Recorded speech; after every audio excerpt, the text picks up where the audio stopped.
Welcome back to Coin Collector, the channel where we dive deep into the stories, the history, and the hidden treasures of coins from around the world. In today's episode, we are exploring a coin that might look simple at first glance but is actually one of the most important milestones in modern British coinage, the United Kingdom 1997 50p coin. So sit back, relax, and join me as we uncover the story behind this fascinating piece of history. The 50p coin is one of the most recognizable coins in the UK. Its unique seven-sided shape makes it stand out in anyone's pocket. But the 1997 issue of the 50p was not just another coin, it marked a major change in British coinage, a redesign that would set the standard for the 50p coin we still use today. Before 1997, the 50p was much larger. In fact, the original coin introduced in 1969 was known for its big, heavy feel. People often complained that it was too bulky and too easy to mix up with other large coins like the 10p. After years of feedback, the Royal Mint finally made a historic decision to reduce the size of the 50p coin. And so, in 1997, the smaller, more practical 50p was born. Let's take a closer look at the design of this coin. On the obverse side, or the front of the coin, you'll find the portrait of Queen Elizabeth II. But not just any portrait, this was the third portrait of Her Majesty, created by Raphael Maklauf. It shows the Queen wearing the George IV state diadem, a jeweled crown she often wore for state occasions. This portrait had been used on coins since 1985, and the 1997 50p was one of the final years it appeared before being replaced by the Ian Rank Broadley portrait in 1998. Now flipping over to the reverse side, we see a design by Christopher Ironside, who created many famous UK coin designs. The reverse shows the seated figure of Britannia, a classical symbol of Britain, holding a trident and shield. This design had been used on the 50p since its very beginning in 1969, making it an iconic and instantly recognizable image.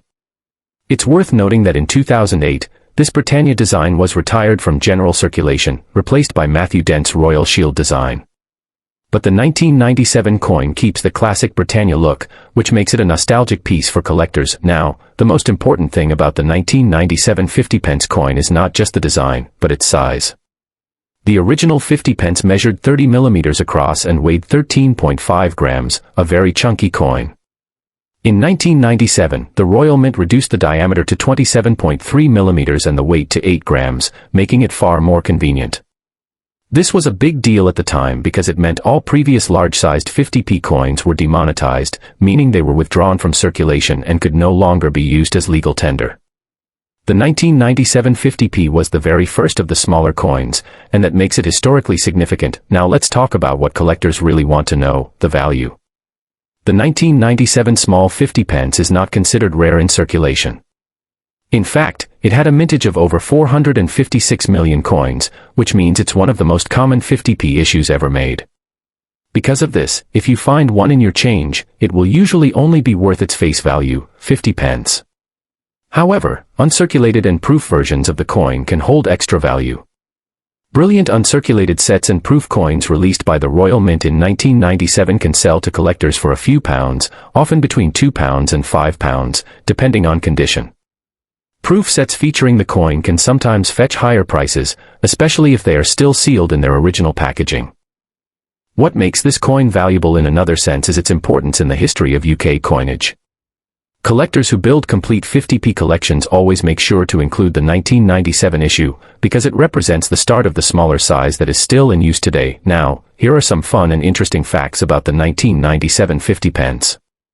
The coin has a heptagonal shape, 7 sides, but it's not just any 7-sided shape.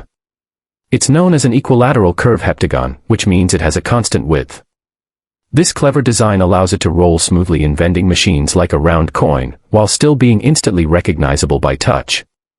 The 1997 issue was the only year when the smaller 50p had the Raphael Maklauf portrait of Queen Elizabeth II. From 1998 onwards, the portrait by Ian Rank Broadley was used instead. This gives the 1997 coin a unique position in the series. While most 1997 coins were struck for circulation, the Royal Mint also released collector's versions in both silver proof and gold proof. These versions can be quite valuable, often selling for hundreds of pounds depending on condition and rarity. So, To sum it up, the 1997 United Kingdom 50 pence coin might not be the rarest or the most valuable coin you'll ever find, but it holds a very important place in British numismatic history. It represents the change from the old large 50p to the modern smaller coin. It carries the last use of the Raphael Maklauf portrait on the 50p, and it still proudly displays Britannia, one of Britain's oldest national symbols. If you're building a collection of British 50 pence coins, this one is an absolute must-have. It's not about the value in money, but the value in history. Thanks for watching Coin Collector. If you enjoyed learning about the 1997 50 pence coin, make sure to like this video, share it with fellow collectors, and of course, subscribe to the channel so you don't miss any of our future deep dives into fascinating coins from around the world. And let me know in the comments, do you have a 1997 50 pence in your collection, and what do you think of this size change? Until next time, happy collecting.